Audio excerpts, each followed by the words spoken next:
Good evening, everyone. We'll start in just a few minutes. We've got more people rolling in.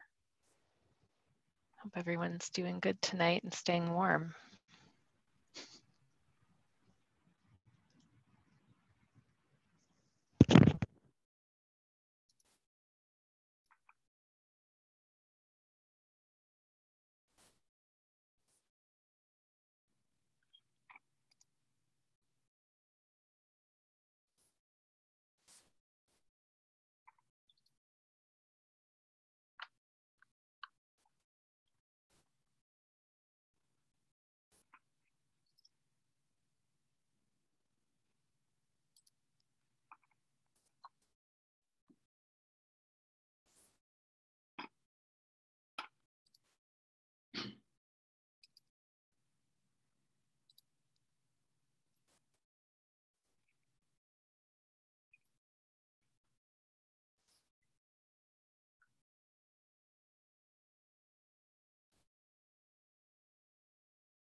Oh, more people. All right, my clock says it's time for us to get started. We still have people rolling in pretty constantly, but it's time and we want to keep on track. First off, I'm Christina Howell. I use she, her pronouns. I'm the Executive Director of Bloomfield Development Corporation.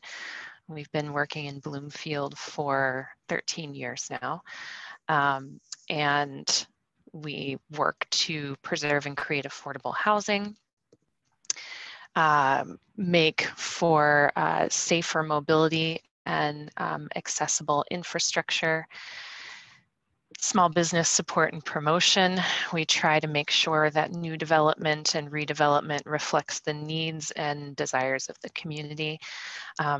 We run the Bloomfield Saturday Market, and we also run a couple of programs for residents who are facing an urgent financial need.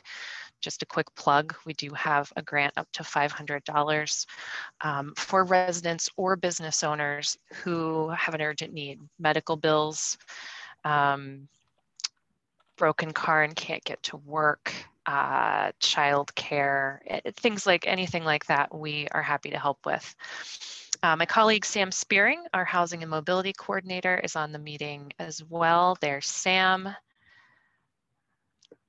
Do you want to introduce yourself, Sam, real quick? Just say hi. Hi, everybody. My name is Sam Spearing. I'm the Housing and Mobility Coordinator with Bloomfield Development Corporation. I'll be running a lot of the technical stuff, so I won't be talking much, but I'm here.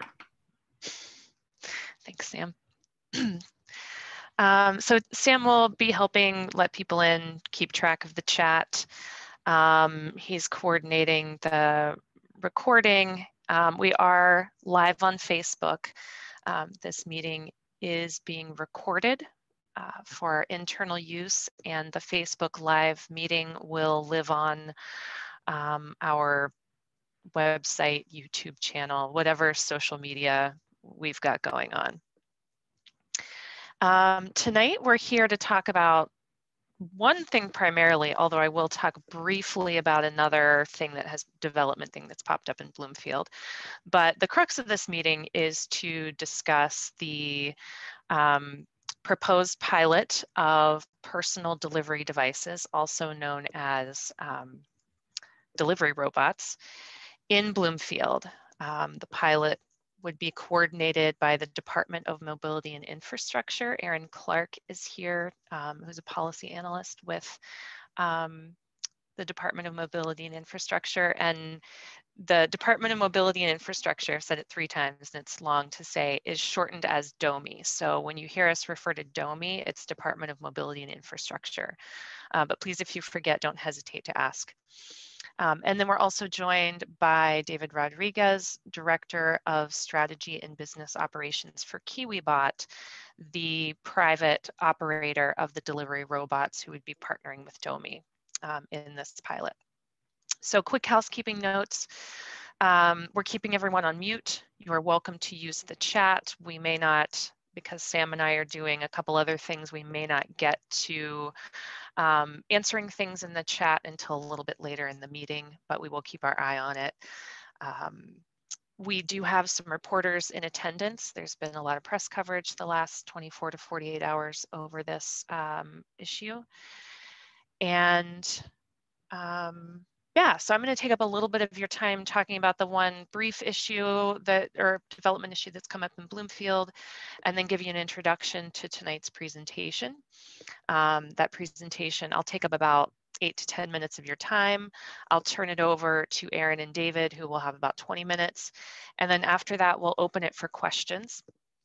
And we will try to get you out of here by 7:30, but I'll be here until 8 for anyone who wants to chat through this in questions. And then if you, a neighbor, a friend, don't get to ask the questions you want, don't get to share your concerns, please call, email, or Facebook message, Instagram, whatever, Sam or I will be available until next Thursday, and we'll be compiling comments anonymously into a document that we will share with DOMI and KiwiBot.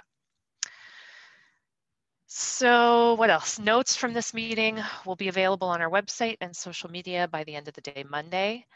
And Sam and I, our contact information will be put throughout this meeting in various places. So make note of that. Okay, so the first quick thing I needed to go over is that, Sam, are you screen sharing? Can you start the slides real quick? Oh, thank you. Sam just dropped contact information in the chat for us. Sam. There we go. Okay. Thanks, Sam.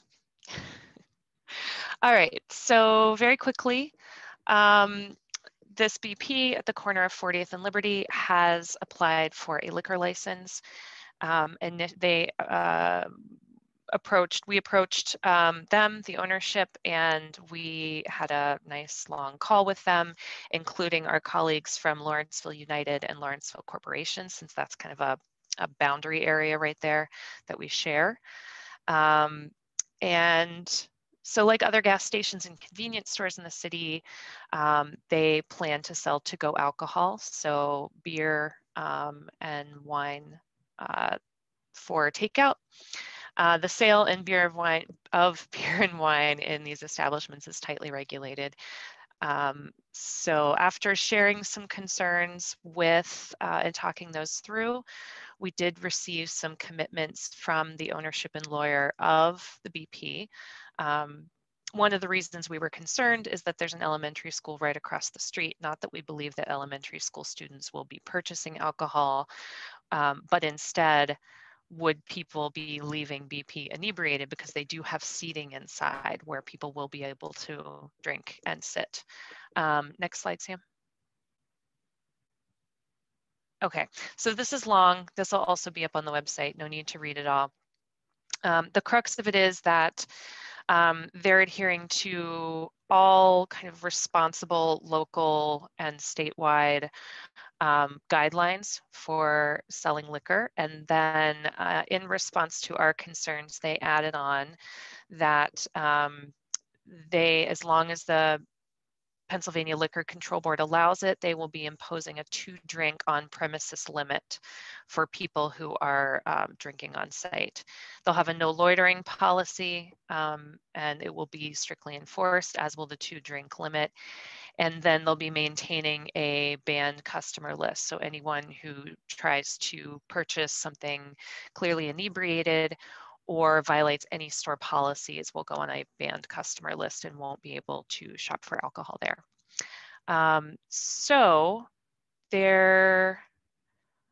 I think that's it. That's all I wanted to highlight, really.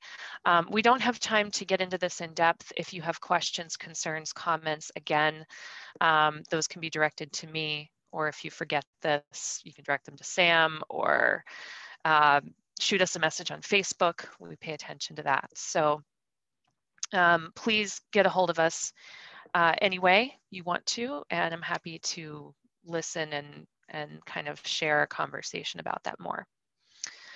Okay, so getting to the meat of tonight's meeting. All right, so.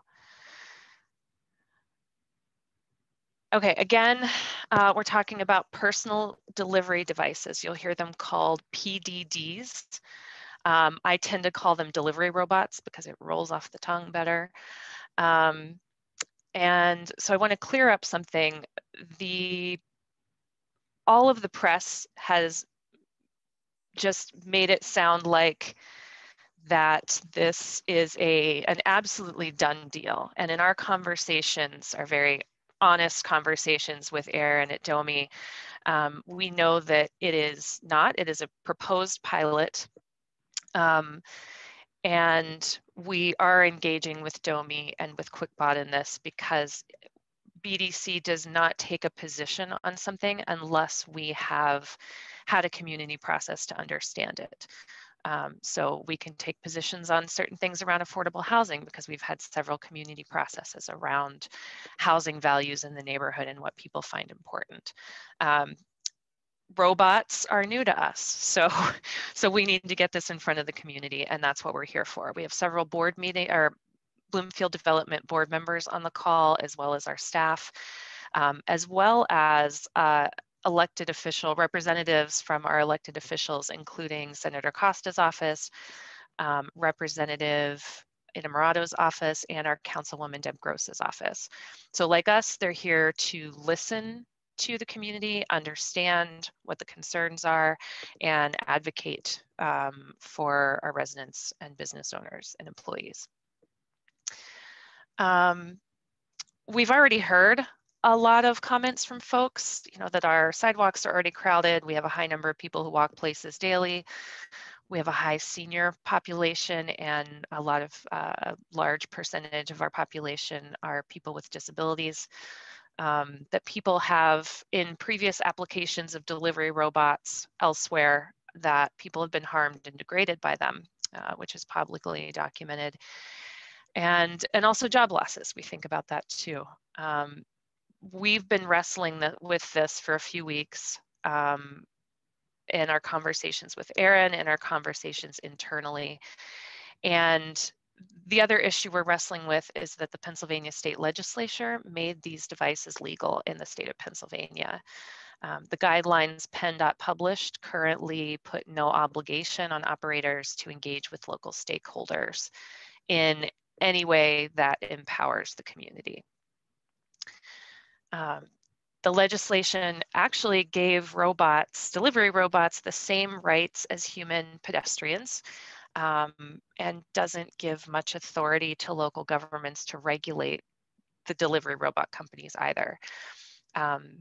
Although the legislation does allow municipalities to restrict the use of delivery robots on the city right-of-way if they constitute a hazard. So that's kind of a quick summary of that legislation. So we are concerned about the lack of accountability that exists under the current legislation for delivery robot companies to operate in our communities.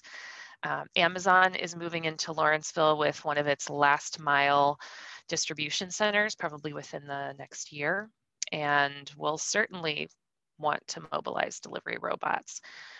We're extremely concerned that when a company gets that first state permit to operate delivery robots in Bloomfield, that none of us will have a say in what they do on our sidewalks and how they operate. Where is the accountability? Do we call the police if a robot knocks someone over and hurts them? We just don't know how that operates. So that's what we need. We're hoping to learn more about tonight and as we go along. DOMI has stated that to BDC that the purpose of this project is to test the implementation of delivery robots so they can get ahead of the private companies putting the robots on the street permanently. Erin, who's here to speak from DOMI tonight, has also expressed that PennDOT is working with DOMI and watching Pittsburgh closely to understand what implementation and regulation should look like. It's important to note that in this pilot, DOMI does have authority over QuickBot, the private robot operator, whereas a delivery device company that comes in any other situation will not be under DOMI's direct oversight. So whether these machines come to Bloomfield or not, BDC is hoping that this will be the first of many conversations that DOMI, our communities, city residents engage in to better understand and act on the issues of accessibility and safety for our most vulnerable residents, accountability to communities, equity, transparency, and preserving neighborhood culture and sustainability. So again, to be very clear, we do not take a position, and this is a proposed pilot because those are the things that I think the press really missed when they talked about it. So Erin, I'm going to introduce Erin Clark from Department of Mobility and Infrastructure. Erin, the floor is all yours. Thank you so much, Christina. I'm just going to take 1 second to Erin, you were just muted. And I did forget to say that we are going to hold all questions and comments until after the presentation. I should have said that first, and that we are going to try to make sure that everybody who wants to can speak at least once before we repeat others. So just wanted to clarify that, but you can drop things in the chat too. Thank you very much. Just want to confirm that everyone can see the screen okay. All right. Hi, everyone. Thanks to Christina and Bloomfield Development Corporation for hosting this evening, and to everyone who's able to attend today. My name is Erin Clark. I'm a policy analyst with the city's Department of Mobility and Infrastructure, DOMI. As Christina introduced, I'm here to talk today about ground delivery robots, formerly known in Pennsylvania as personal delivery devices, or PDDs. So in addition to the text I'll be covering on this slide has an image of 5 personal delivery devices. I know some are joining by phone or can't see the presentation tonight, so I'm just gonna quickly describe what we're looking at on each slide. So there's 5 personal delivery devices in the image. The devices are white and black. The devices sit on 4 wheels. They're about 1.5 feet long, 1.5 feet wide, and just under 1.5 feet high. Each device has a skinny pole about 3 feet high with 1 small flag on top, and the flags are each a different color. Some are blue, some are orange, and some are red. So I want to start tonight with the what and the why. So what are personal delivery devices, and oh, sorry about that. And why are we talking about them? So first, what are PDDs? PDDs are ground delivery robots that are remotely operated, self-driving, or both. So this means that either a human is controlling the device from afar, or the device is equipped with technology that gives it the ability to operate on its own without full human control. Second, why are we talking about PDDs? Well, due to the pandemic, people are ordering more goods for delivery. The trend began well before the pandemic, but it really accelerated in the past year when we were all quarantined and social distancing. And this trend is only expected to continue. So we already know large companies like Amazon and FedEx are currently testing and piloting their own PDDs in an effort to increase the number of deliveries and efficiency of deliveries. This trend and increase in resources dedicated to the research and development and testing and deployment of these PDDs has led to state legislation being passed in many US states. So this next slide has a photo of a news article from the Pittsburgh City paper. The photo shows a device very similar to the devices described in the last slide, but this device sits on 6 wheels, and the image caption states a Starship, which is a PDD company, food delivery robot is seen along Liberty Avenue in Bloomfield on March 27th. This article was from 2020. The newspaper headline above the image says Pennsylvania legalizes autonomous delivery robots and classifies them as pedestrians. So in November of 2020, the PA legislature passed a bill authorizing PDDs and giving the sole authority to PennDOT, our state Department of Transportation, to permit and regulate the devices. The bill defines PDDs as pedestrians. It preempts most of local authorities' ability to regulate the operation of the devices. It allows the devices to weigh up to 550 pounds empty without cargo, and it allows the devices to operate at speeds up to 12 miles per hour in pedestrian areas. So this next slide, I'm going to show a quick informational video that PennDOT released this year. There's supplemental graphics and text in the video, but the narrator reads or explains the information.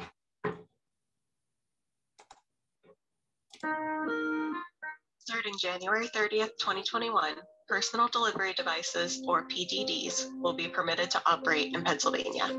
So, what is a PDD? A PDD is an automated device manufactured for transporting goods and cargo, such as groceries, takeout, or online purchases. Although they are automated, PDDs are required to be monitored remotely by an operator that will intervene when necessary. During the initial deployment, a human operator will be required to be within 30 feet of the PDD. PDDs are permitted to operate in pedestrian areas such as sidewalks and crosswalks, on the shoulder of a roadway, and on the roadway. When conditions allow, PDDs can travel up to 12 miles per hour in a pedestrian area and up to 25 miles per hour along the roadway. PDDs are classified as pedestrians, and motorists should treat them as such, including yielding while in a crosswalk. PDDs must follow the same laws as pedestrians, with a few exceptions. Unlike human pedestrians, PDDs must always yield to other pedestrians and cyclists. When traveling on the shoulder of a roadway, a PDD must travel in the same direction as traffic. Additionally, under some specific scenarios, PDDs are permitted to temporarily operate within traffic. For more information on personal delivery devices, visit www.penndot.gov/PDD.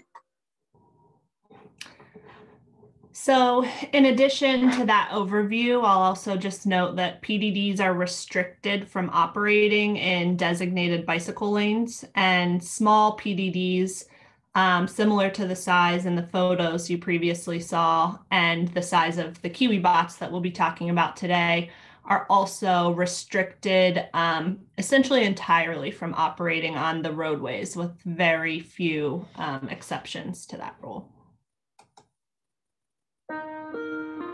Starting January 30th, 2021. Sorry about that. There we go. So on this next slide, there's an image of a headline from a news outlet called Motor Trend that says, "The near term for self-driving vehicles, ?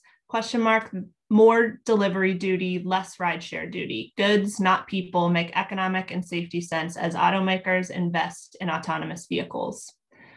So in light of the state law and the prohibition on local regulation, and the understanding that PDDs are already deploying and larger delivery companies are expected to deploy fleets in the potentially near future, the question really is, what do we do now?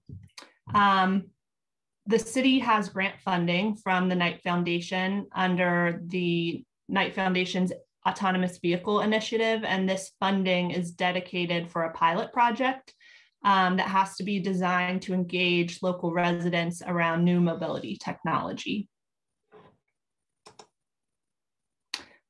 Just for some background on the grant, and just in addition to the text that I'll cover here quickly, this next slide has an image of a press release headline from the Knight Foundation that reads, quote, major $5.25 million Knight Foundation initiative puts people at the center of local self-driving vehicle programs. New investment will support pilot projects in Detroit, Long Beach, California, Miami, San Jose, and Pittsburgh. So the Knight Foundation the Knight Foundation grant was awarded to Pittsburgh in 2019, and the goal of this initiative is to bring residents to the center of autonomous mobility pilot projects and conversations.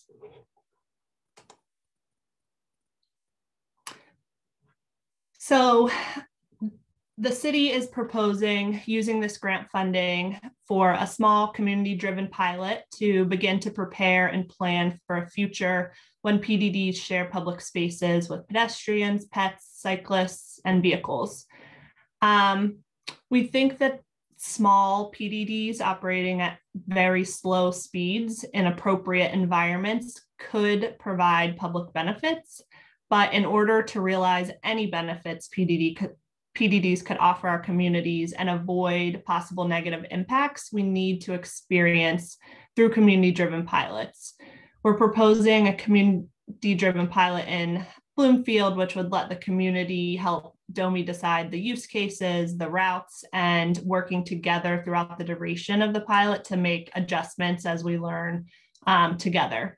So we anticipate this proposed pilot would run probably for around 6 months, and we would deploy a maximum number of 10 devices during the pilot period.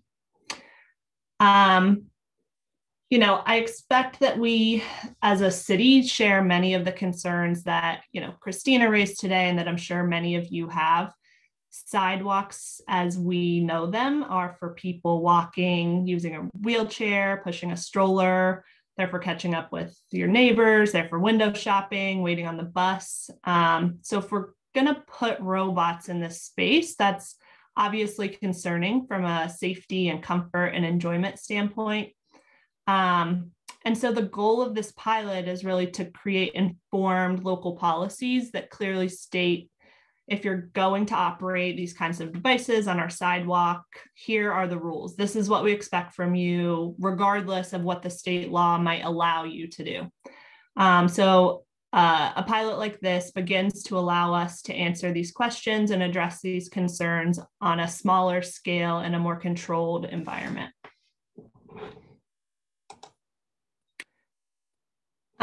This slide is just to quickly give a little bit of clarity as to how the grant funding is being used and who's benefiting. This pilot is funded exclusively through the grant. No city funds will be used. So no matches or no city funds at all will be used, only grant funds. KiwiBot is not profiting from this pilot. The grant would only cover operational costs, which would allow the delivery service to be free to any participating businesses or organizations and for customers. The community will benefit from the grant through funding a full-time staff member, community education and engagement efforts, the pilot project, and eventually, toward the end of the grant period, a creation of a playbook or guiding document that will help Pittsburgh and other cities prepare to get ahead of emerging technologies like these.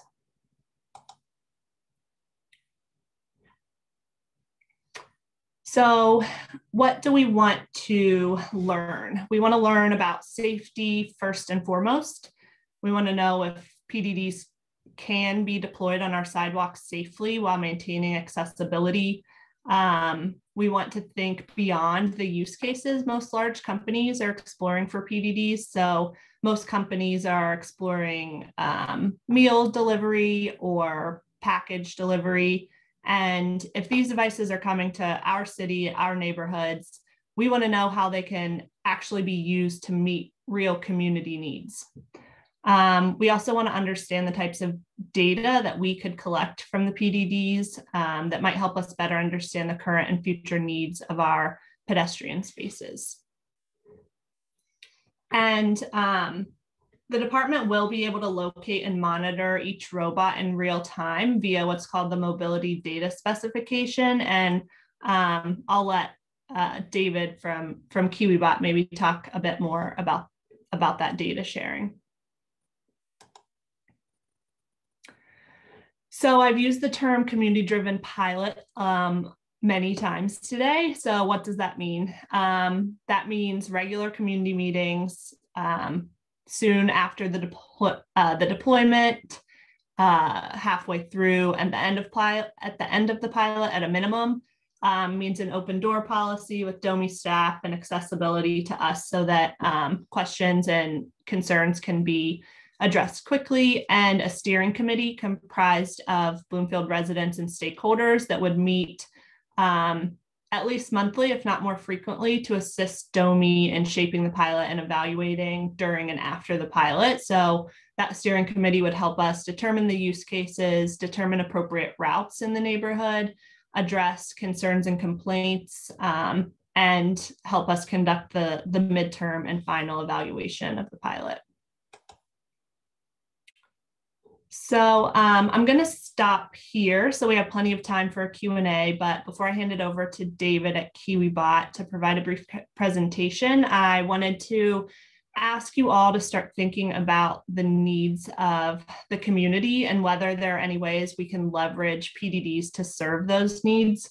We're in an unfortunate situation potentially where we, as Christina mentioned, no longer have authority to prohibit or block these companies from deploying if they choose to decide to do that. And so we have an opportunity now to work closely using grant funding with KiwiBot to determine what other use cases could serve our communities. So just as examples, some of the things we've brainstormed are over-the-counter medication and goods deliveries for pharmacies, farmers market, Saturday market deliveries to increase access to fresh produce, donation deliveries to aid nonprofits. So these devices can pick up scheduled deliveries and transport those types of items to distribution centers or nonprofits, and book deliveries for local libraries. But we would love any kind of ideas or community needs that you guys can identify for us as well. We've done some initial outreach to local businesses, and there's interest and there seems to be a need for low-cost delivery options, not only to serve customers, but also as businesses and organizations continue to recover from the pandemic.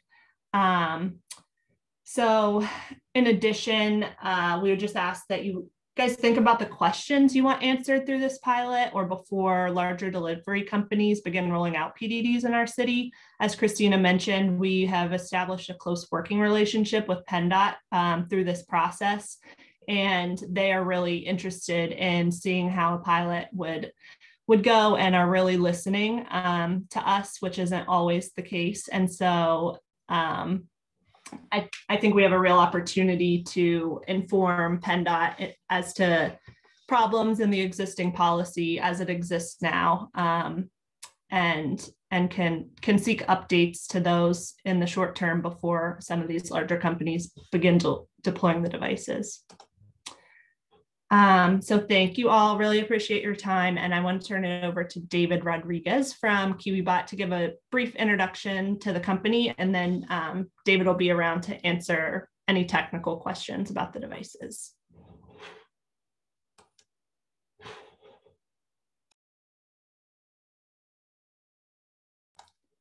I think you're muted, David.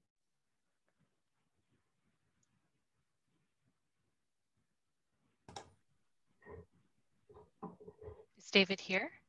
He is. I see him on there. He's just muted. I don't know if he's having. Sam, he may not have.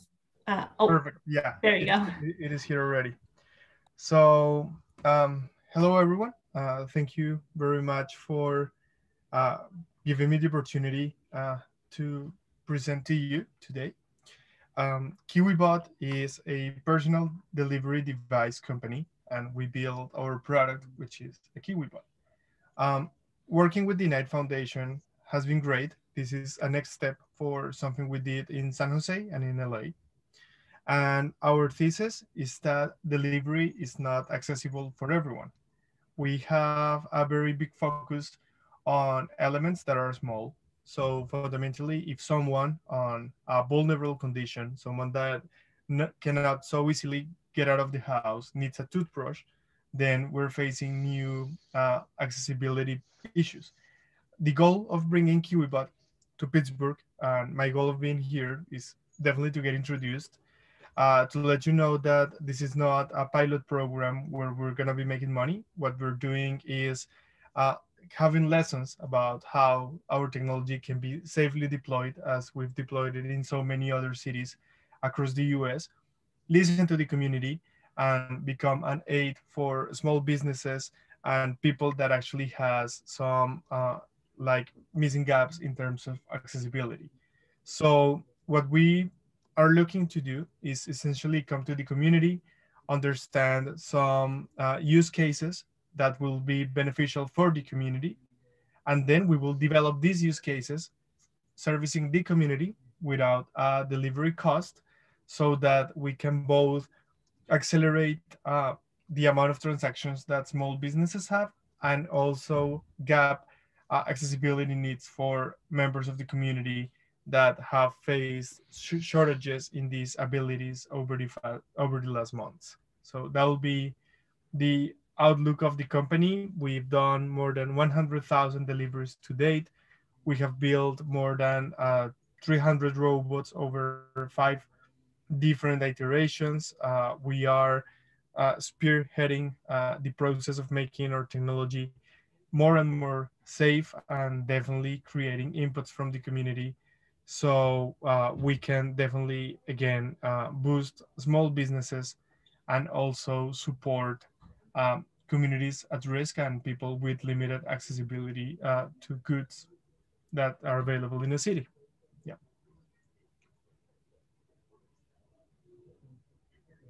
Great, thank you.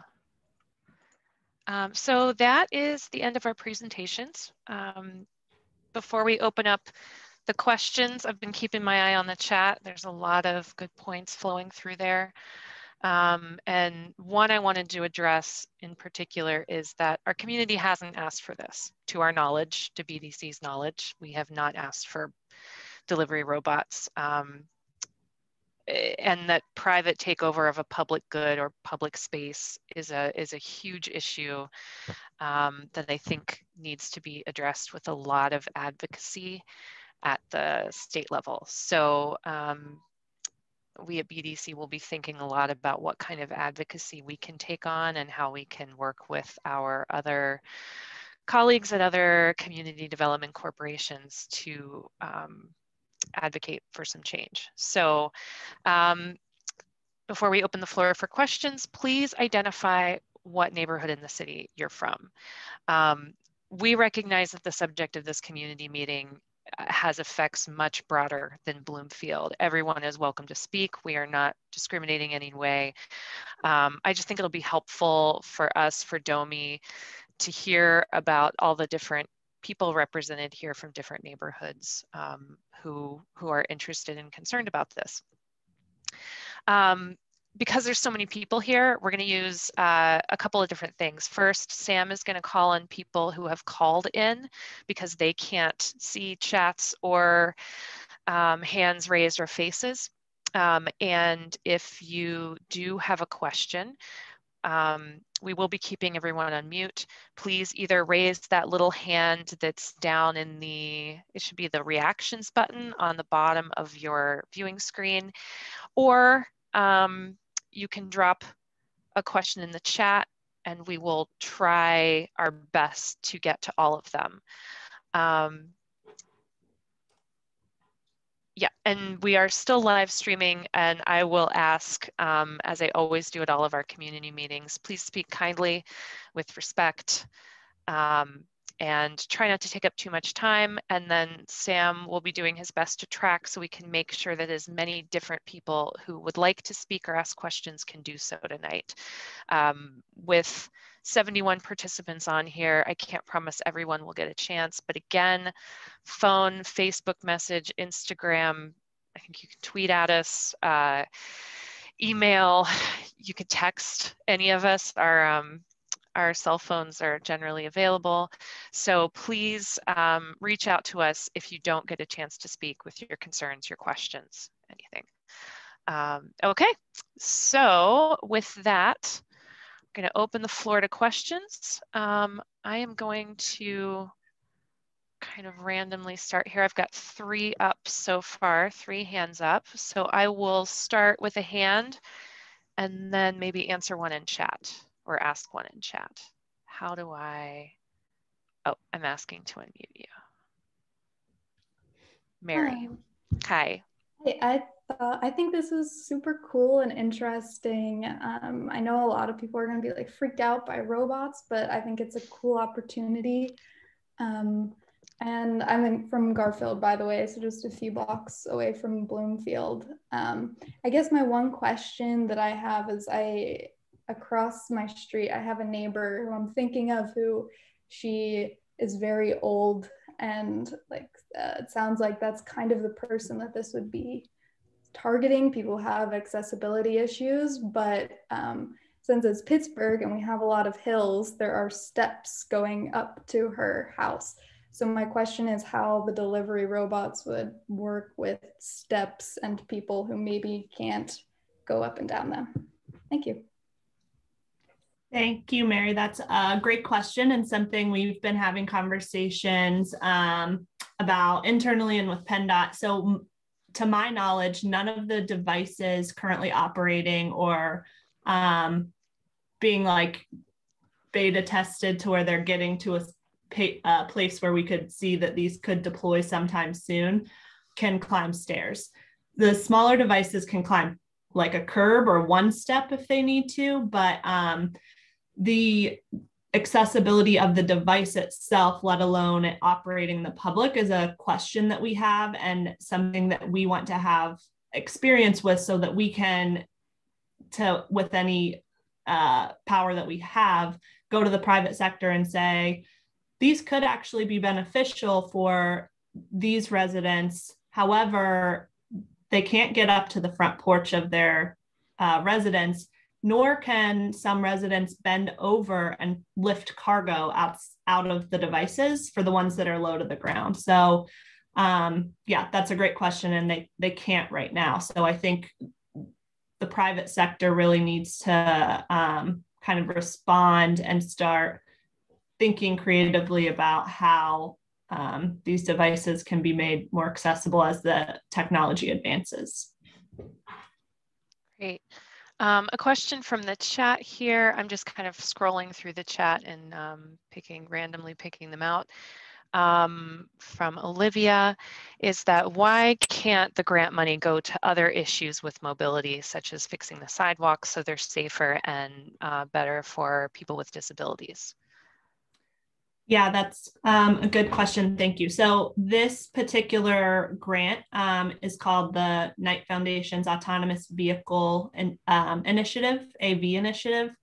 And the purpose of the grant is to pilot emerging automated mobility technologies and to run these community-driven pilots so that, you know, cities historically, we can't keep up with technology. We've seen, you know, most cities saw Ubers and Lyfts come in, scooters come in, just different technologies that we didn't have regulations in place for before they came.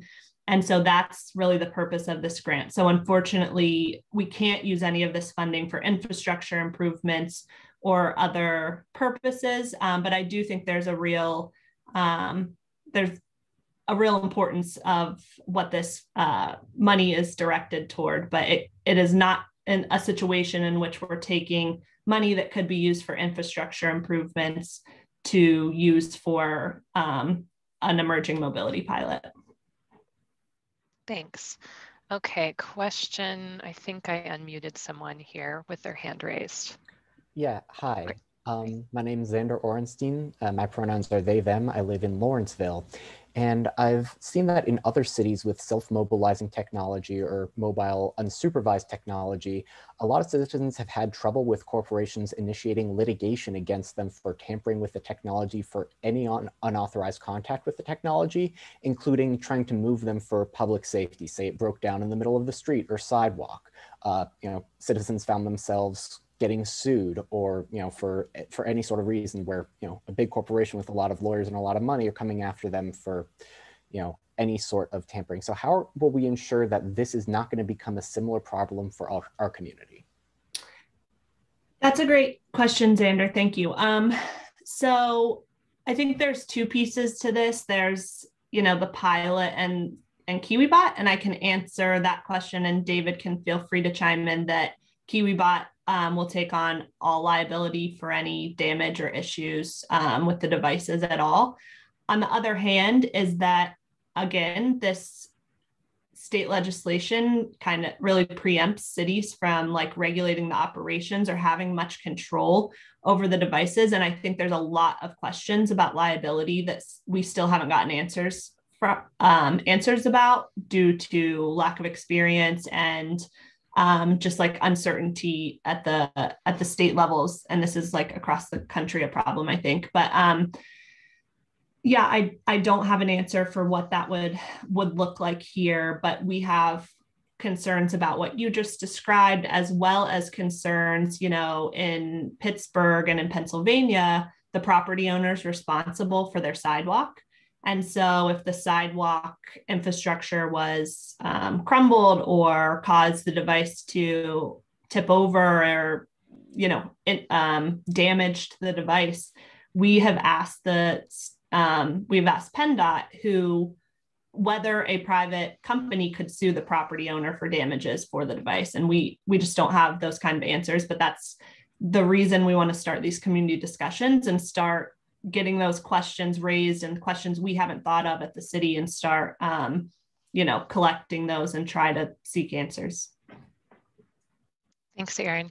Question from Dave in Lawrenceville. Did the city of Pittsburgh or DOMI specifically join with PCRG? That acronym stands for Pittsburgh Community Reinvestment Group, and many other community groups in Pittsburgh in parentheses, unsuccessfully asking the governor to veto the state bill that made this possible. Yeah, so like most of the other community groups, the city and Philadelphia was actually in the same boat as we were not made aware of this bill before it was passed. I believe, and if anyone from any of the state legislators' offices on the line have better information than I do, my understanding is that the Senate Transportation Committee heard this bill, and because we were in the pandemic and people couldn't attend committee meetings like we normally can, they were only taking testimony from invited guests, and no municipality was invited to give testimony. And it was only, I think, FedEx, PennDOT, and one other organization. And so the bill, essentially, we found out after the bill passed the legislature, and with only that small window for the governor to veto.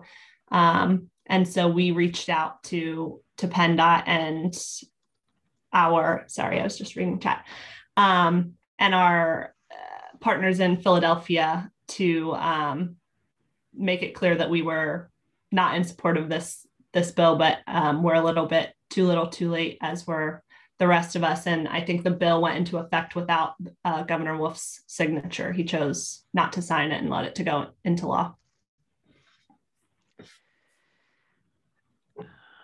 Oh, thank you. Let me unmute another person here.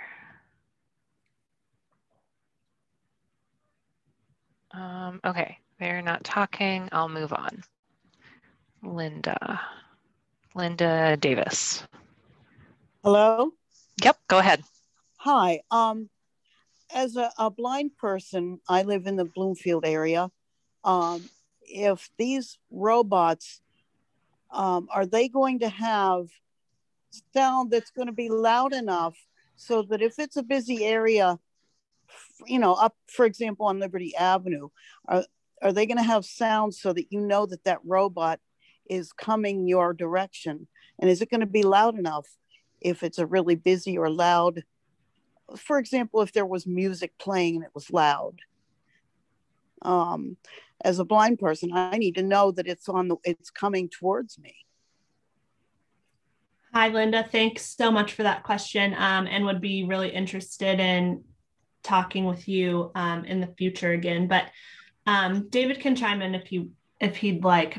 But yes, these devices can emit noise, and there are speakers, I believe, at least on some of them, where the remote operator can talk through the speaker. However, there are no like international or industry standards for these devices to date. And so there's not consistency amongst the developers on what those noises sound like. And I think there's a question of, yeah, I mean, exactly to your point, the how loud the sound should be, what kind of noise it should make, as to not necessarily alarm pedestrians, but to signal that the device is present and its intent.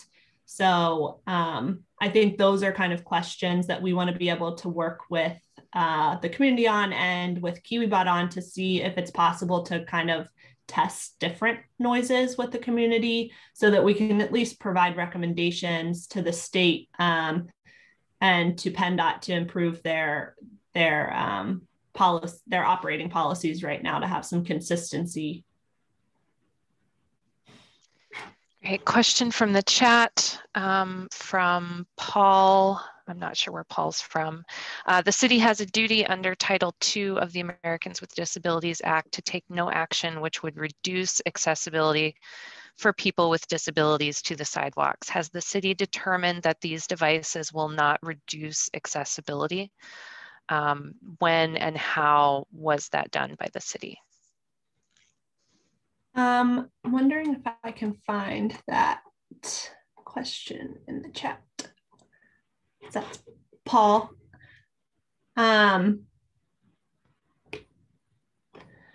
it's about. I may need to follow up with you directly, Paul, to be sure I'm understanding the and correctly. I think how it relates.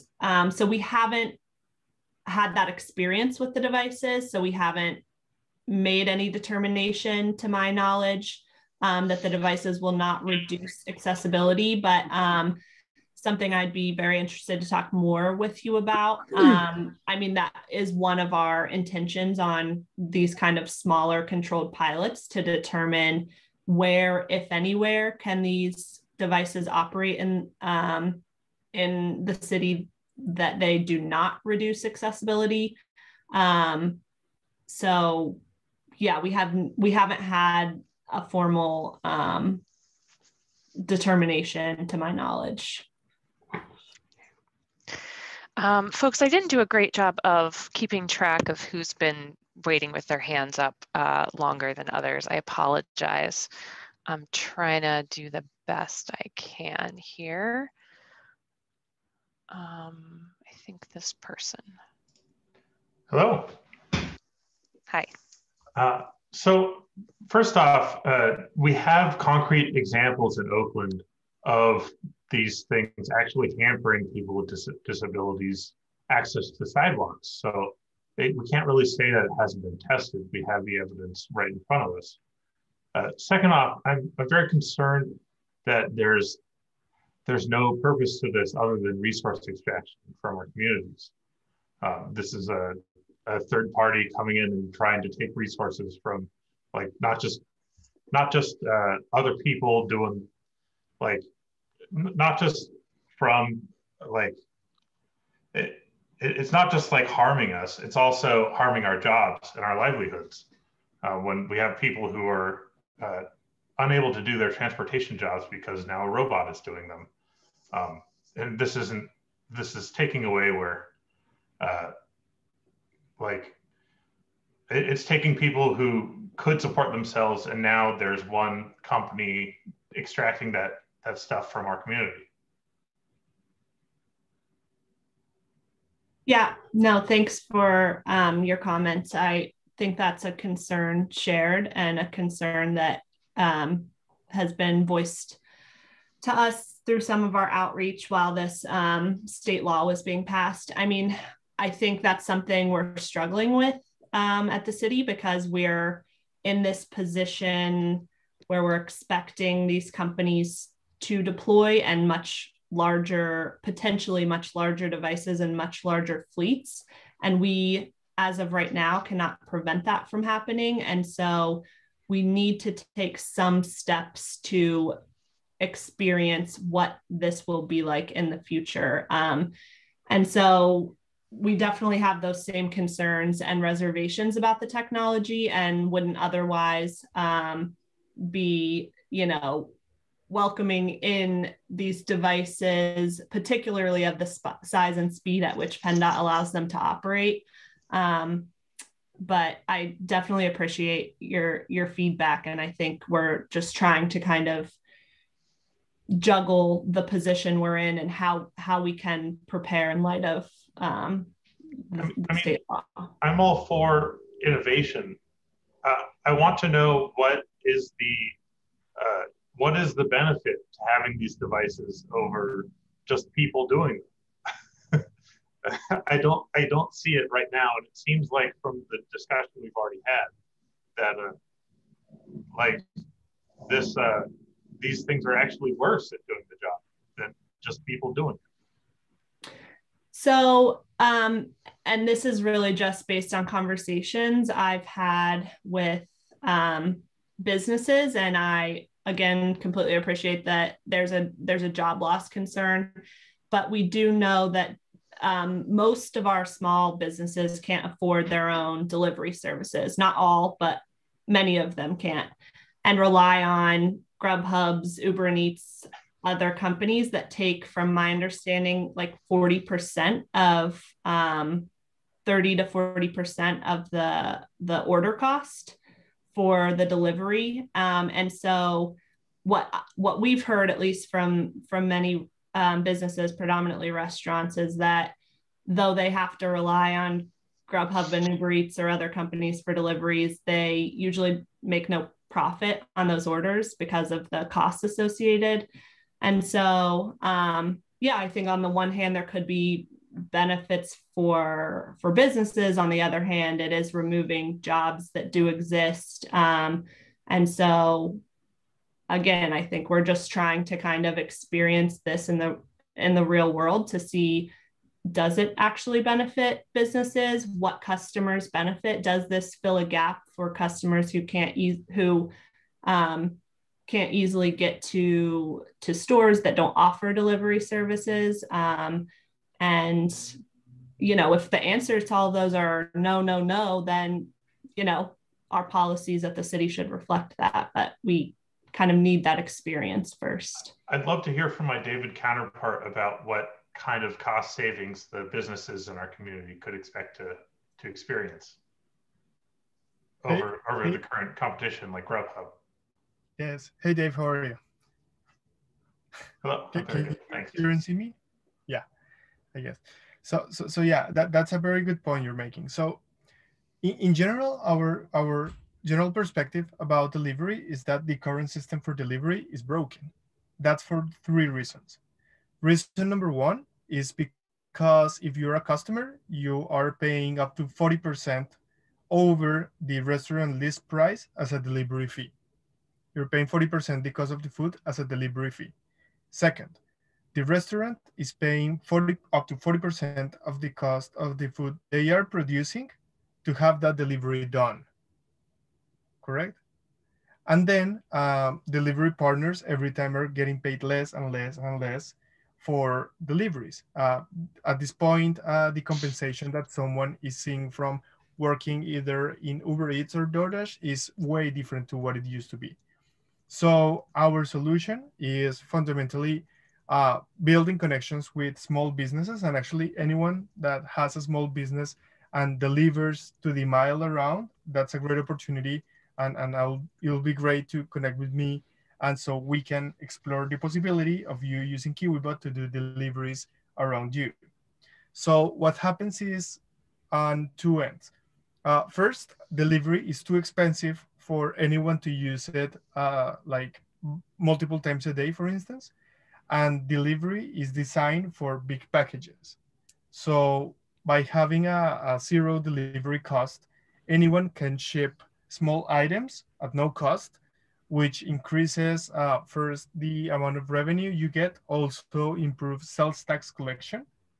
And on the other end, as a customer, you can have like a low cost for accessible and primary needs goods that you might get from the mile around you. So our vision goes around the Internet of Atoms, which is making delivery accessible and democratize access to delivery for anyone. That's kind of our vision. Yeah. Right, but like, what is the cost to the businesses in comparison to here it doesn't have a cost. That's what we get like from the grant. So what we're expecting to do is to do this launch period, 6 months, where we learn about the community. We will learn how do we better like communicate with the community communicating with us. And that's going to be a conversation where we decide what's the future for us. In the meantime, what we are also doing is to strengthen our relationships with existing B2Bs, with other businesses that we're already working with, in hopes of us establishing a business that is going to be self-sustainable for the long run, while we maintain those benefits for the communities at risk and the communities we are targeting directly. That's the idea, that the benefit for communities that need access to delivery will remain at the same time that we continue to work with our B2B deals that we already have. Thanks, David. We're going to follow, BDC is going to follow up with you because I would imagine you do have some projections as to cost in the future for businesses. Sorry, I meant David for KiwiBot, and we'd like to know what those are for transparency's sake and help get those out. So we'll follow up later, but we do need to move on to others. Thank you. Let's see here. I think Emily is up. Can you hear me? Yes. Great. So I'm Emily. I live in North Oakland on the Bloomfield border. And I'm interested to kind of talk about accessibility, not in the, making goods more accessible, but in a disability context. I have direct experience with delivery robots as a wheelchair user in Oakland. And my experience with them has been not great. I've been trapped on sidewalks.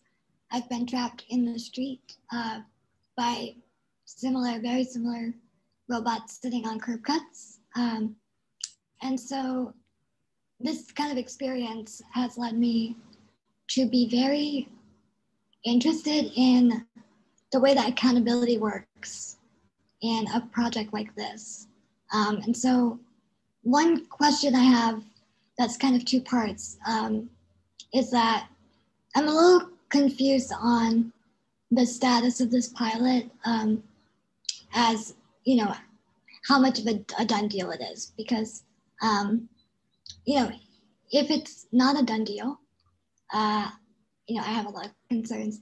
But one thing I'd really love to see is more accountability of companies where, in my experience, my word and my experience hasn't been enough to convince people to change things in a meaningful way. And so it really lies in someone with more power and an institution like DOMI to be holding these kind of companies accountable for things like accessibility issues.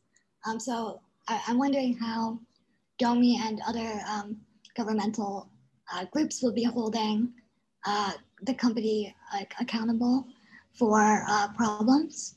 And then if it does happen, I'd like to learn specifically what happens when I have a problem. So who would I talk to? What would happen with my information?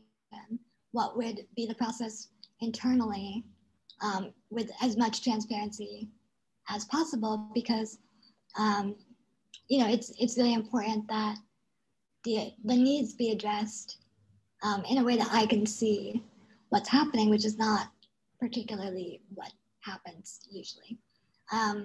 And so just kind of generally accountability is what I'm interested in learning about. Thanks, Emily. Thanks for sharing your experience.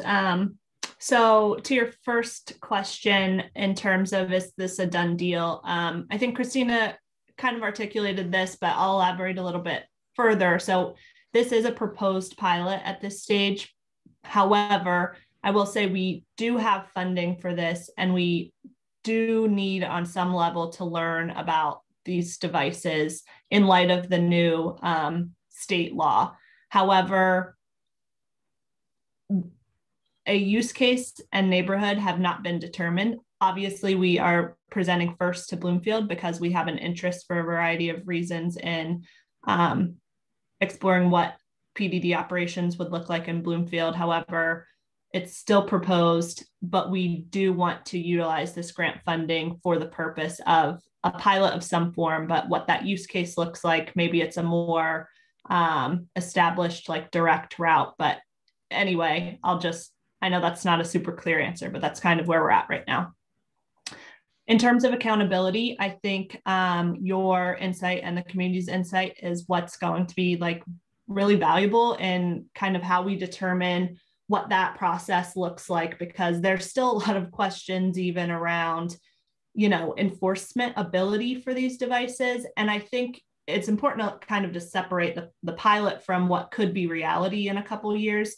For purposes of this pilot, we've, chosen KiwiBot for a variety of reasons, but some of which are that they are committed to community involvement. That's why David's here today to talk like at this initial stage. They're very transparent and willing to share data with us, including that live API, which is essentially like a feed of where the devices are and when. And we'll meet directly with the community when issues arise. However, we're not going to have a close relationship like we have with KiwiBot in the future with other providers, and we can't tell them that they have to have a close relationship. PennDOT's going to encourage that. We're going to try to demand it at the local level, but our ability to track or regulate these devices in the future, we're not sure what that's going to look like. And it probably almost definitely will not look like this close relationship we have with KiwiBot.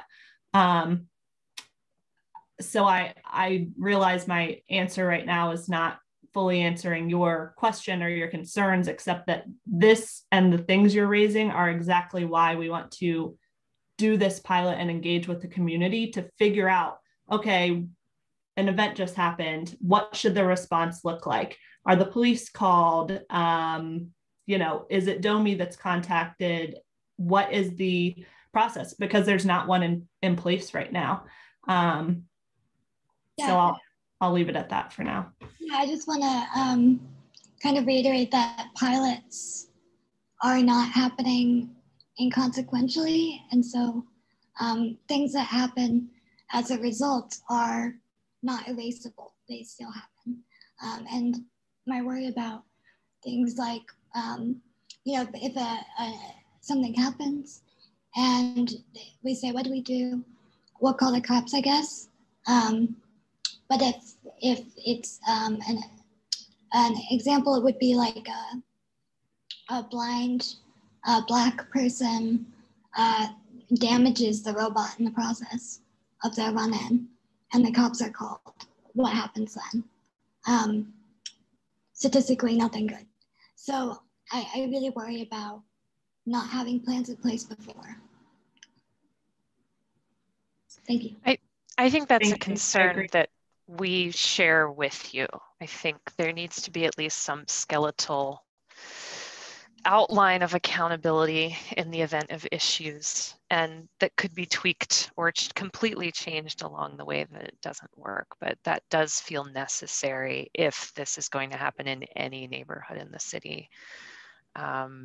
Okay, so Darcy has had her, thank you, Emily.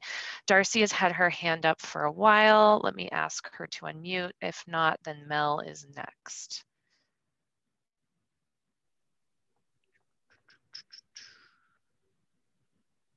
Hello. Hi. Hello. Can you hear me okay? Yep. Okay.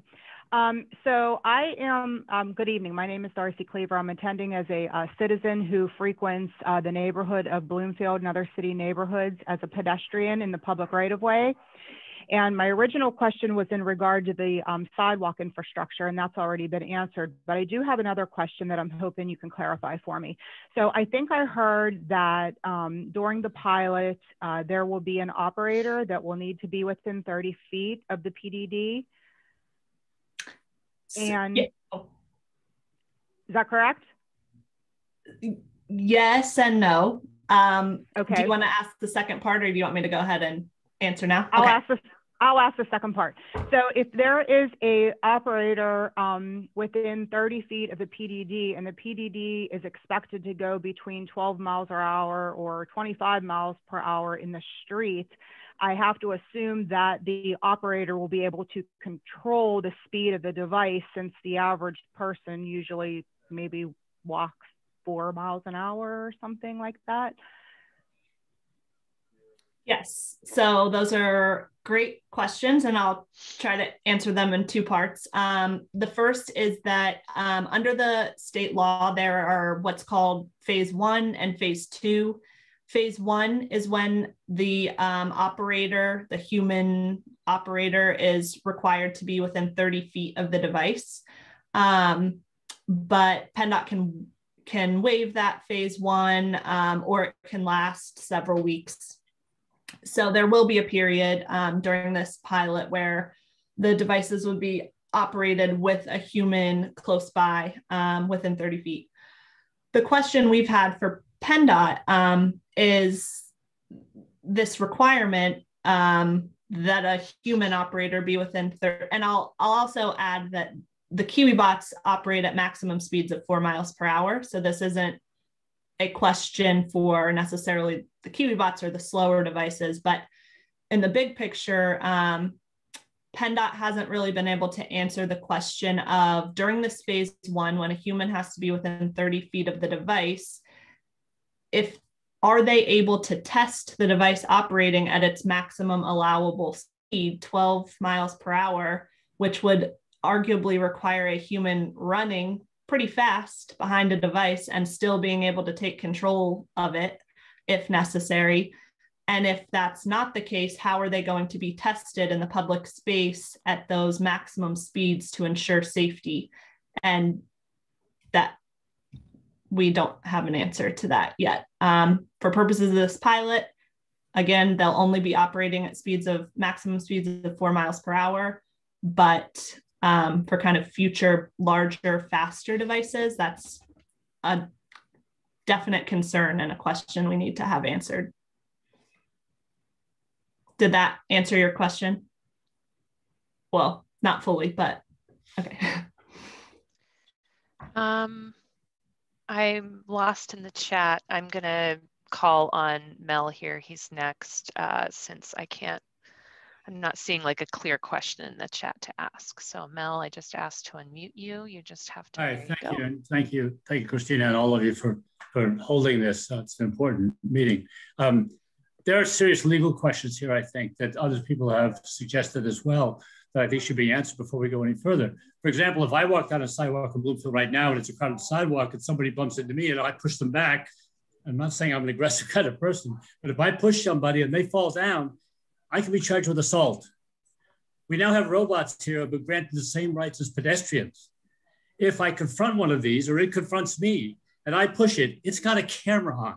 It's photographing everything all the time. It knows who I am. If I shove it, and it gets damaged, I could possibly, can I be charged with assault? That may seem ludicrous to people to think that I can be charged with assault, but not in the case where it's already been given the same rights as pedestrians. This is a physical object. The company immediately gives the police my information.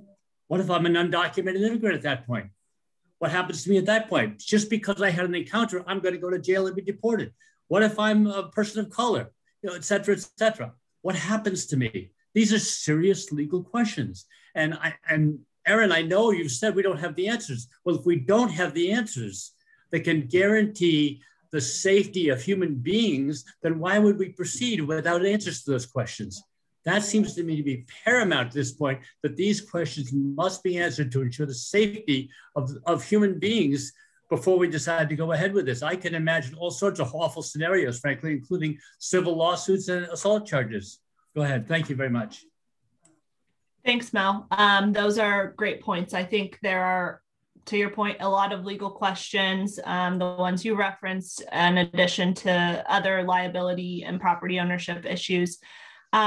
So I think to answer your question about why we would do this now, using grant funding, we have a lot more power over what the operations look like. We can enter into agreements with KiwiBot of how these situations will be handled. So if an incident were to occur, they contact DOMI, for instance, rather than, and like if a serious incident, I guess, were to occur, where no one was seriously injured though, and they could contact DOMI and avoid contacting, law enforcement. I think we have that ability during this pilot phase. The questions that aren't answered are when we, again, don't have a pilot kind of situation or a close relationship with KiwiBot where we can enter into agreements or understandings before the deployments. And I mean, I think that's a concern that we, again, need to raise to PennDOT and the state to say what happens in these situations when, if in a month, which I don't actually think this is going to happen, but if in a month FedEx starts deploying their larger devices, like we need clarity from the state level on what the legal remedies are going to be in these kinds of situations or what's going to happen. Unfortunately, a lot of those questions don't get answered until they're in a litigation stage and a court decides, and we want to avoid that and have clarity and expectations before larger deployments come to Pittsburgh. And so I again apologize for my lack of answers, but that is a reason that we need to make it a point to continue these community conversations and to plan and prepare and demand answers the best that we can in advance of any of these companies deploying widely.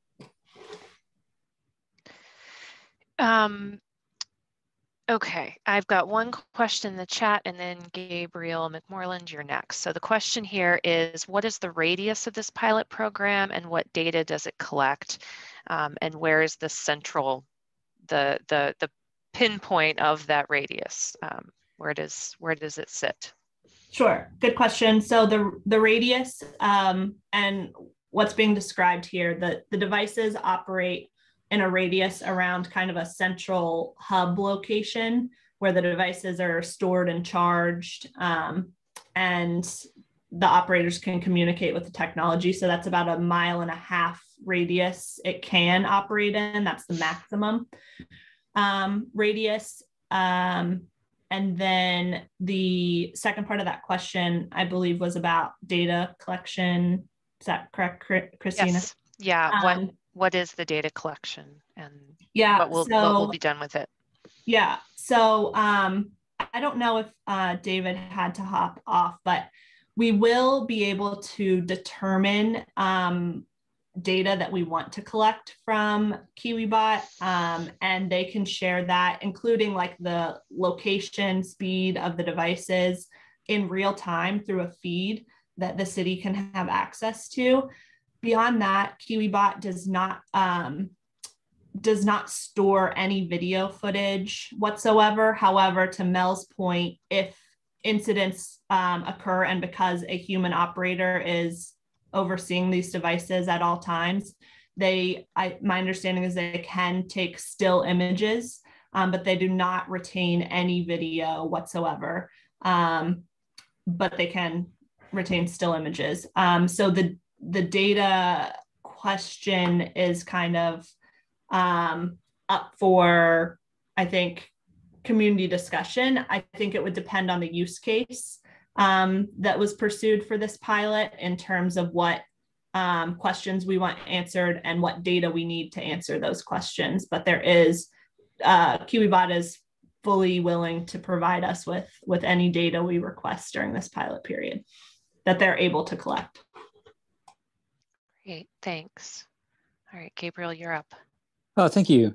Yeah, and thanks for hosting this meeting. Great job as usual, BDC, and also Aaron, thanks for presenting. I think this is thanks. This is pretty informative. Most people already covered my concerns. I'm blind, and I already have a lot of pedestrian safety concerns that I don't think have been addressed by our existing infrastructure and existing sidewalks and obstacles. So adding this to the mix concerns me. And I also share people's concerns about how we're automating and privatizing, automating jobs without any sort of convincing benefit to people. But I also don't, personally, I don't really like the idea that I don't have a lot of faith in what the mayor's office is going to do after things like the Mon-Oakland connector. But all that said, now that it seems like the pilot is happening, and I take the point that the robots are maybe coming either way if we can't change the legislation before that, what are the future opportunities to give feedback or for me as a resident to give input to this process? Like if this is going to happen anyway, how do I participate and how do I give my opinion as it's happening? Sure. Great questions. Thank you for attending tonight. So I guess this is a little with the caveat of this will be dependent on the location that the pilot ends up deploying.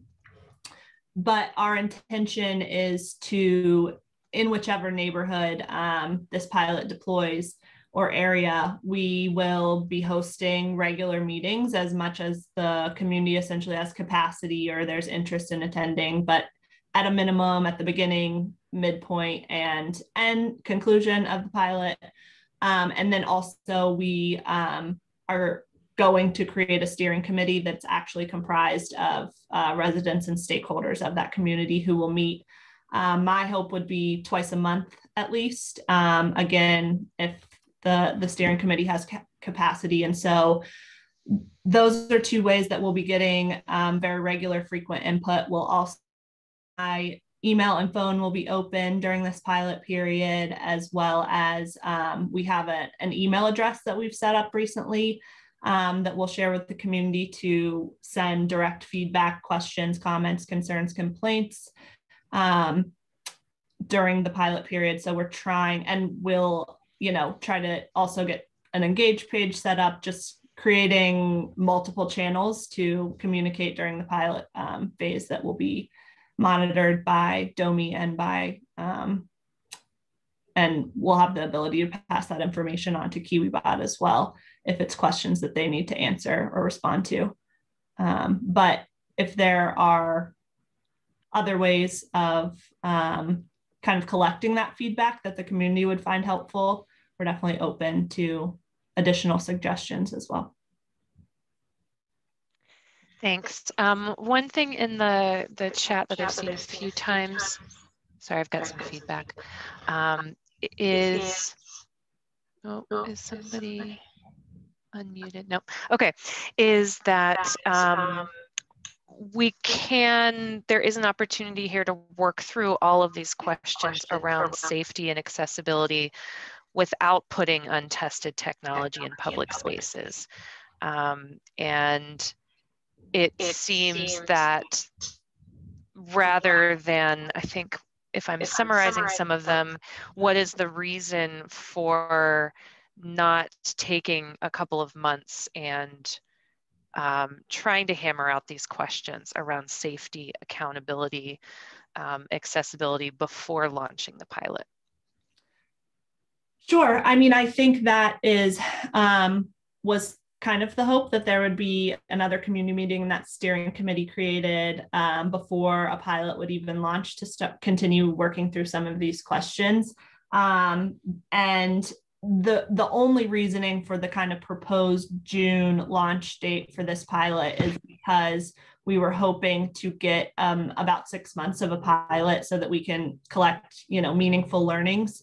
And if we start much later than June, that gets into winter. We just wanted to avoid snow. We don't want to add that on top of this pilot, but the pilot length can be shortened. We can do more upfront work with the community before there's a launch. So I think that's an easy possibility, or an easy solution to reach.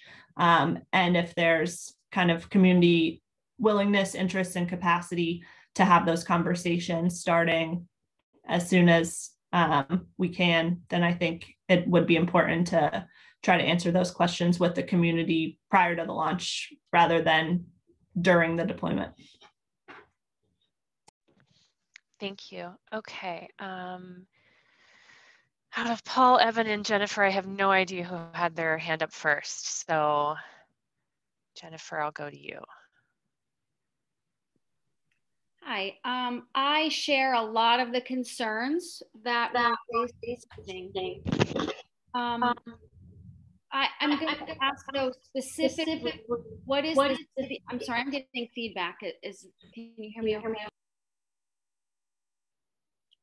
What specifically is the city doing or DOMI doing to push back on this state legislation? Has the city of Pittsburgh's solicitor's office reviewed the legislation? Have you talked to the legislators? Has DOMI talked to the city about pushing back against this legislation? You say that the bots are coming because the city wasn't there for public comment when the legislation was discussed and passed. That seems to me that, in the past when things have happened that the city of Pittsburgh residents were opposed to, the city of Pittsburgh then took a stand on behalf of its residents and stood up for us and filed lawsuits even to protect us or to enhance our rights. And it doesn't seems maybe giving up or I'm not sure what has happened. And the other question that I have, when you're talking about data collection, you talk about community discussion, you've said a few different times that it will depend on the agreement that you enter into with KiwiBot, or that it would depend on the discussions that you have with PennDOT, or that the data will be open, or that residents and stakeholders will be meeting 2 times a month if there's capacity. So when will we know, does that capacity exist? Or when will we know what that agreement with KiwiBot looks like? Or when will we know what those discussions with PennDOT, when those will be occurring and whether we will have opportunity for input? I'm going to start with the second part of your question, and you may have to reel me back to the first part of your question.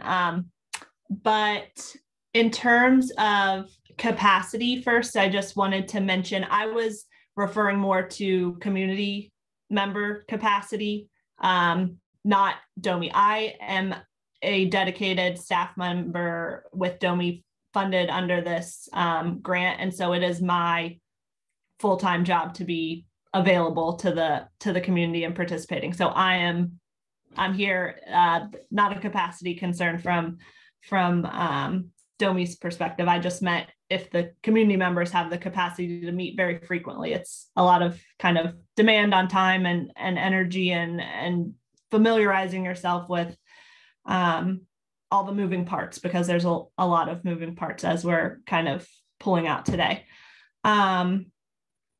Data.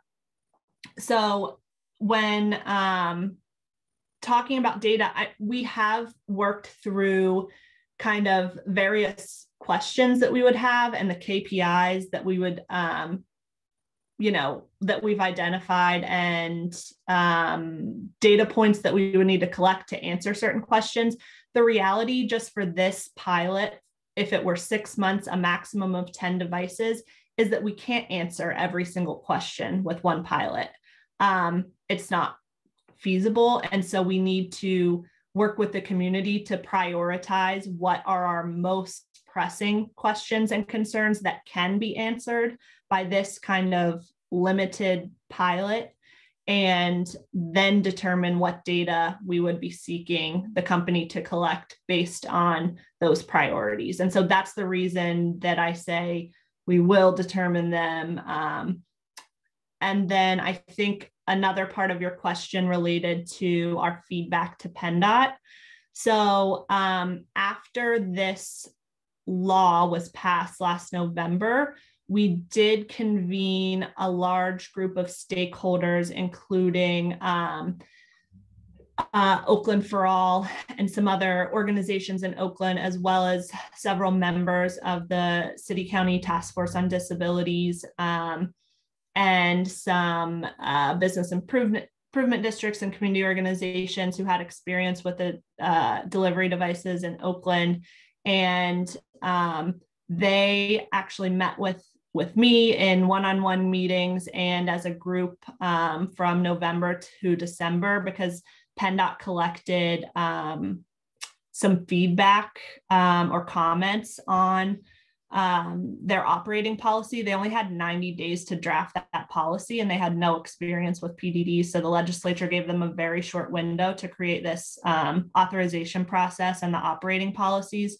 So we have been working with PennDOT pretty much since the start, and we've provided them with recommendations, comments on the policies, and continue to talk with them regularly. So there will be opportunities during the pilot, after the pilot, before the pilot, to engage with PennDOT. There's an office called the Office of Transformational Technology that oversees the PDDs, and I have pretty regular contact with them. So that opportunity will exist pretty consistently. I would say that my hope is that by the end of the pilot, we would essentially work with the community to draft an evaluation report that lays out very specific examples and recommendations for PennDOT to act on, as opposed to piecemeal. I mean, we can piecemeal provide them, particularly for those most urgent concerns, but we really want to be able to pull together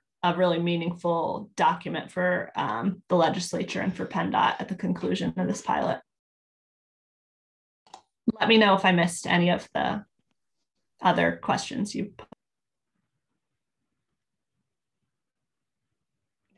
Got it all? Okay. The one thing I saw a lot is about snow. So, and the point was very valid that these delivery robots, if they are useful, they could be the most useful in the snow, in fact. So why not try to pilot them even a little bit in the snow? I think our concern was how effective they would be in the snow if we get too much snow. So generally the KiwiBots and most of the devices that are being developed right now, the state of the technology is that they can operate mostly in an environment where a normal pedestrian who has the ability to walk or roll could operate. And so they can operate in some snow, but not a ton of snow. Like once it gets uncomfortable for a human to easily walk, that the devices can't really either. right now. So we hope that that technology would improve so that they can operate more. But one thing that we have kind of just brainstormed is other uses for these devices. If they're going to come here regardless, can we require that the device, if it operates in the winter, be equipped with some sort of snow clearing device that allows it to actually clear our sidewalks if it's going to operate on them? I don't know if that's feasible, but you know, I think that's as much information I kind of have about the snow. If there's interest in kind of for feasibility determining whether they can operate during our winter months, I mean, there's an opportunity to extend the pilot into the winter. We just had honestly kind of avoided that to not add an additional layer on top of the questions that we'll have during the pilot period, but there's an opportunity for that. Okay, thanks. Evan and Paul both have their hands up. I'm going to get to them. And then maybe we can all just kind of have a quick chat, take the temperature in the Zoom room. Yeah, okay, hold on. Let me ask Evan to unmute. Can you hear me? Mm-hmm. Yep. Can you hear me? Cool. Hi, name's Evan. I live in Bloomfield. I actually had a few questions, most of which got answered. So I have a question. What kind of like punitive measures would be taken against companies that violate policies set out? Like if, say, hypothetically, Amazon finds out that they can run their vehicles at 15 miles an hour, would the city be able to do anything about that? Sorry, Aaron, I think you're muted. Sorry, thank you. So under the state law, local authorities, so our like local law enforcement does have the ability to enforce, you know, against these devices, any device that breaks the law. I think the question is how we don't really understand, because we haven't experienced devices traveling at those higher speeds, like how a law enforcement officer would stop the device if it's operating autonomously and it's speeding down the sidewalk. But in any event, yes, we have the ability. Each device is required to have a unique identifier number on them. So it's not a license plate, but similar concept. So they would know which device was the one breaking the law. And there are penalties within the law that I would have to refresh my memory on, but I don't believe the penalties are that large. And so we know often, like with delivery companies who are like the larger delivery trucks, often are willing to park illegally and get cited because in the big picture, it doesn't really deter the behavior. They're willing to pay those fines. So I believe that was like an additional concern that we had in the state law, that the penalties were too low to likely deter behavior of, you know, if it's an Amazon or whoever it is that chose to do that because they could afford the penalties. But Gotcha. Are there any plans like to,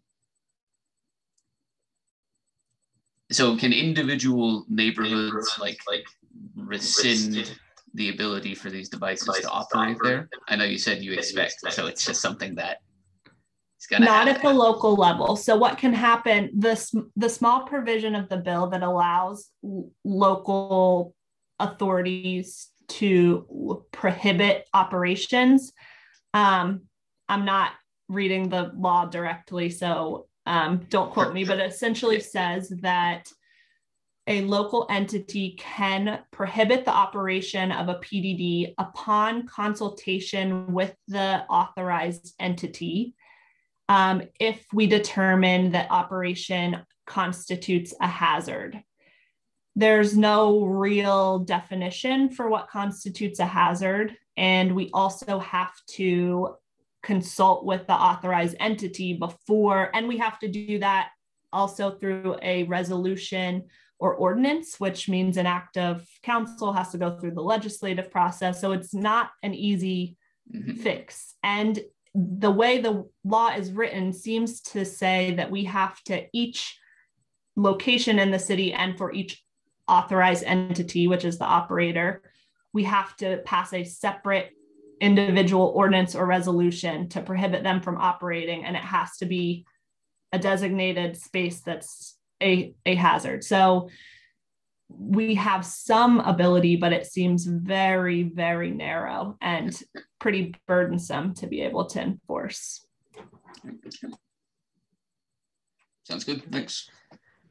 Thank you. Okay, we're going to go to Paul, and then that'll be the last question. Paul, I think, okay, go ahead. Aaron, I'm going to mute you. There's, I think thanks. Yeah. Your thing is causing.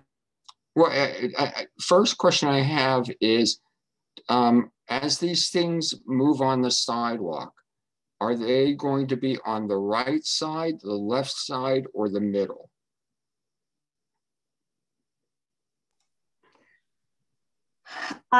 There's no operating policy that speaks to that in the state operating policy. It doesn't say where they have to be on the sidewalk, except they have to yield the right of way to human pedestrians. And how is it that they do that? How do they yield the right of way? Yeah. That's a question that we want to get actual experience on, and not necessarily just rely on the company, like what the larger companies might tell us that they're going to yield the right of way. But for KiwiBot, because they are fully remotely operated, the human operator will do essentially whatever is necessary to get out of the way of a human pedestrian if there's a conflict or an obstruction. So they will take it off the curb if necessary, and if available, they'll back it up all the way down the sidewalk if that's what they have to do. Like, they in live time will be reacting. That might not be the case for these future devices that would operate autonomously or self-driving. And so having that kind of, verification or proof from the companies of how they will yield the right of way, except for or beyond just the PennDOT policy saying, you promise us that you'll yield the right of way to pedestrians. Yeah. So if one of these things is in the middle of the sidewalk, is there any, what mechanism exists right now to assure that they will maintain an accessible, clear space for other passing pedestrians?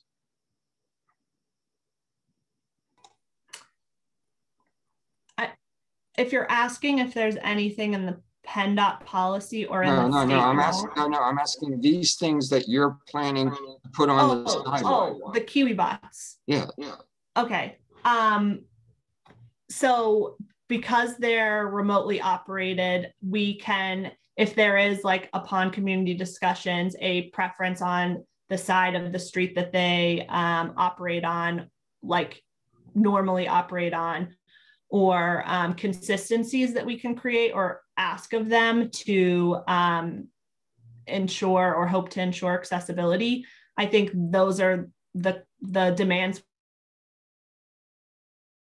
pilot period. I was speaking a little more broadly, sorry, about our ability to regulate that in the future or for other operators, but we can, set those requirements, the routes, the space on the sidewalk that they'll take, how they will yield to pedestrians, if there's a specific way we expect them to do that.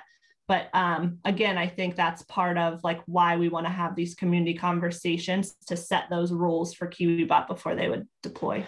So does that mean that there will always be a human person in a position to intervene? And if so, how many devices will they be responsible for simultaneously? Good question. So the PennDOT policy does require during that phase 1 that there's a 1-to-1 ratio of operator to device. And then in phase 2, PennDOT's policy is silent to that.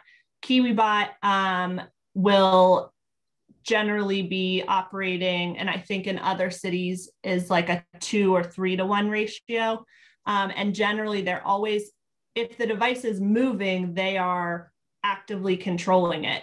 They can oversee multiple devices in situations where one device is waiting to be loaded for an order, for instance, or something like that, and they're moving another. But there's a pretty small ratio, but we have a big concern and have raised that to PennDOT that larger providers who are trying to save money might try, and whose devices have more autonomous capabilities, may have one human operator overseeing 20, 30, 40, I mean, we don't know, but like many devices. And that's a big concern that we have as well. Okay. Great, thank you. So let's end the question and answer portion. And so everything I've heard from this meeting, just to summarize, and then we can always take a few more questions if we need to. A 2-hour meeting I know is super long though. So what I have heard is that there's a whole bunch of concern about privatization of public spaces, about spending time implementing this and piloting it rather than fighting to change the legislation.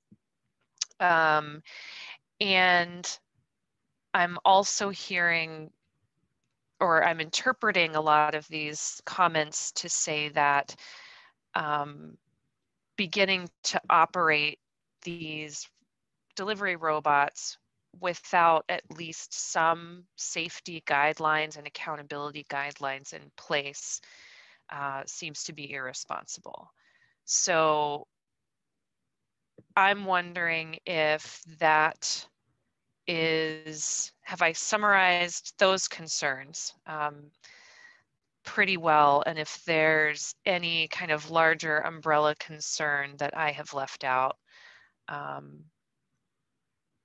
at all. Sam, jump in, because I know you've been in it too. Anyone else want to jump in and correct me, add to me here? Jennifer Kiley. Go ahead, Jennifer. Hi, Jennifer Kiley, Bloomfield resident. Why do we have no information from where these devices have been operating across the United States that we can present to the community?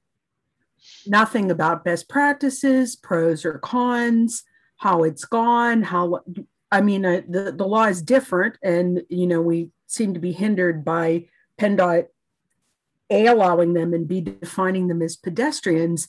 I'm puzzled by the lack of information, because these devices have been in operation throughout the United States, and I was actually looking for someone from KiwiBot to answer that question. Thank you. I think David had to jump off the call, but I can at least attempt to answer that from the steps the city's taken. So we have reached out to many other cities that have seen these devices. So Starship, who is deployed in many areas across the US, primarily operates on college campuses, which is generally private property. And from what we can gather, the cities that they're operating in aren't collecting data.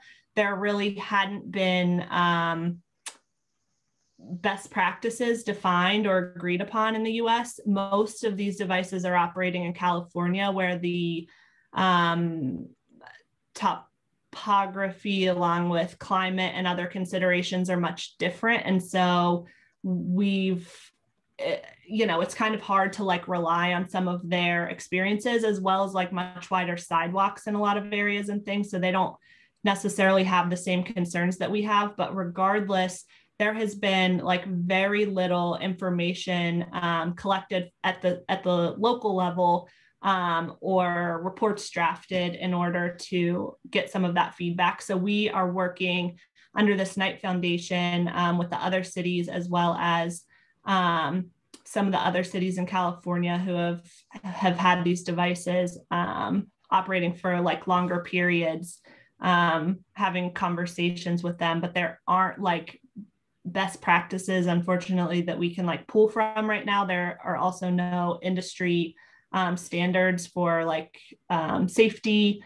or like design of the devices. So there's, yeah, more questions than answers, unfortunately, right now.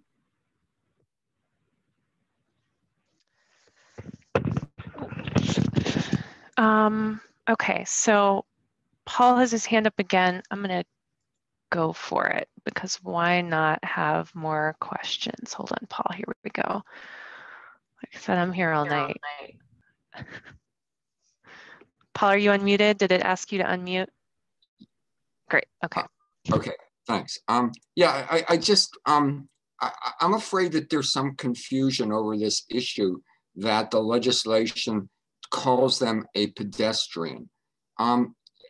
They're not protected by the Americans with Disabilities Act. I am.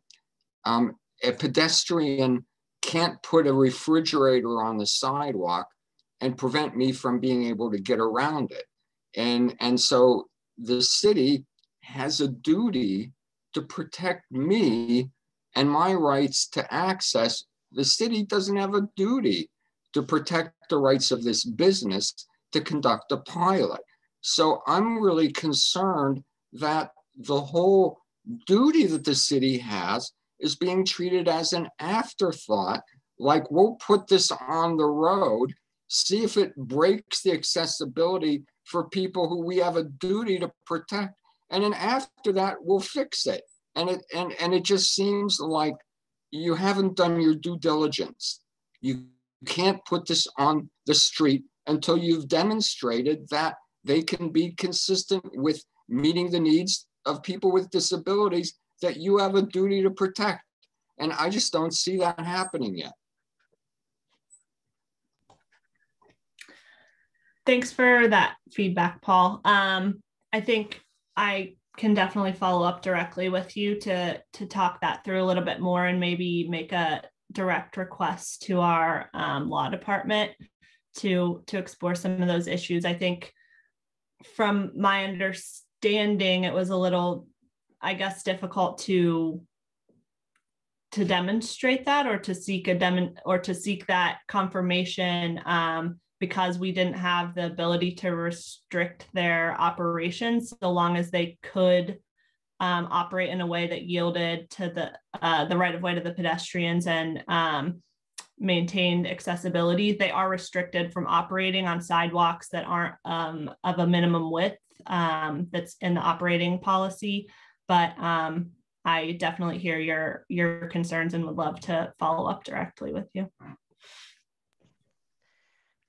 I wonder if instead of following up with people individually, there might be more transparency involved if we could reach out to people after this meeting and maybe continue the conversation. Yeah, I think that's, we can definitely continue the conversation. And I was mentioning to Sam before the meeting as well, that my hope is that we've started kind of like an FAQ document based on some of the feedback that we've already gotten that I would like to add to and have like responses to the recurring questions, or even just to document the questions that maybe we need answers from at the state level that we don't have answers to, just so those are like documented and made public. I know there have been over 100 questions in the chat, so that might take me a little while to fully pull together, but that is, I hope that would be helpful moving forward to start documenting and finding the questions that we need answers to. Great. Oh, I'm unmuted. Okay. Rebecca has her hand up. And then maybe we'll make this the last question because it is almost 8 o'clock and I kind of want to take the the temperature of the room real quick. Rebecca, you there? Yeah, hi. Great, go ahead. I'm Rebecca Sussman, a Bloomfield resident as well. I'm very sorry I missed the beginning of this meeting, and so if this information was already provided, just let me know and I can read notes later. I share the public safety concerns, and I also have concerns about the workers' issues and workers' rights issues, and that the Kiwi bots, I know there was backlash out in California because they are operated by people working in Colombia, making $2 an hour. And I didn't know if that had been addressed at all in terms of taking away potential jobs for delivery people in Pittsburgh in order to do that. Yeah, I think I'll maybe skip over some of the job impacts that we already touched on that hopefully will be provided in notes. But I do want to directly to the question about KiwiBot and remote operations. And I think this is a relevant question actually for all of the PDD companies that are deploying right now who have remote operations. But the state law does require the remote operators to hold, which this provision may have its own concerns, honestly, but there's a provision in the state law that requires any remote PDD operators to hold a valid US driver's license. And so any remote operators for the purpose of this pilot would be local and would be subject to, minimum wage requirements. They would not be out of the country. Thank you for clarifying. Okay, so I think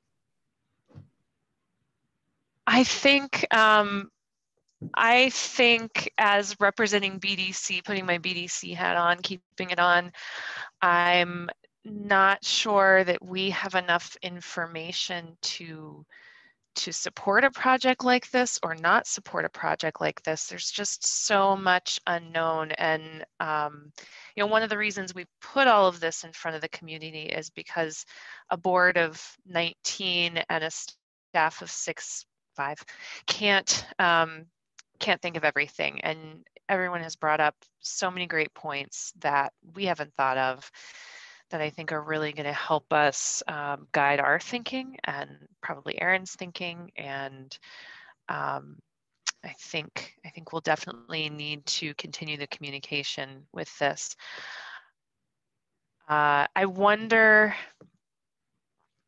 I'm trying to think through, is there some way I could take the temperature in the room, like raise your hands if you are willing to do this in Bloomfield, even though you don't want to, or raise your hand if you're for this and you want to test it out, or I don't know. I don't think we can do a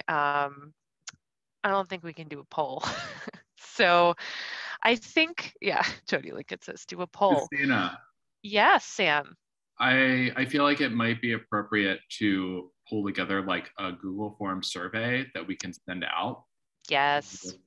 Folks, that way we can get a little bit more distilled responses from everybody rather than trying to make a decision or come to some agreement right now. I think that would give us time to think about what questions BDC needs answers to.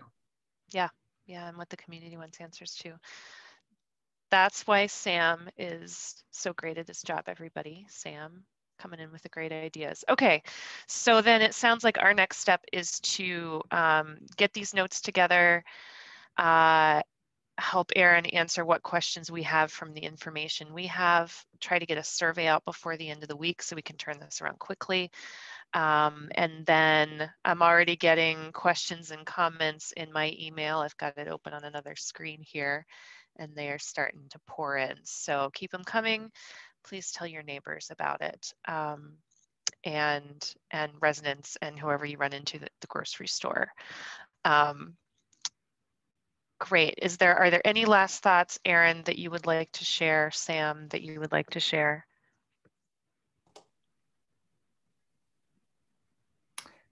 I don't think anything more detailed, but just to say that, you know, I'll obviously be continuing conversations with BDC, and we can organize another community meeting in the future, maybe after the kind of poll, the feedback's collected through the poll, and determine next steps. But please feel free to reach out to me. I'll drop my email in the chat. And really appreciate all of the really thoughtful dialogue today. It's really helpful. To Christina's point, we also have kind of limited staff capacity to dig deep into some of these issues. And so having these community conversations is invaluable for us to start collecting some of the concerns and questions that need answered, and determining what we have the ability to do at the local level, and what kind of bigger questions need addressed as well.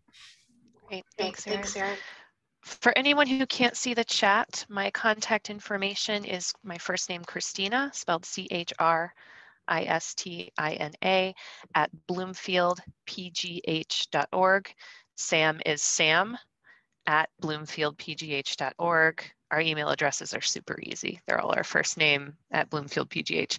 And our phone number is 412-681-8800. We all have our own extensions. When you press those extensions, it forwards to our cell phone. Because of pandemic and our offices being in the hospital, we're not in our offices for the last year. So you will be forwarded to our email. And again, Facebook message, Instagram, tweet at us.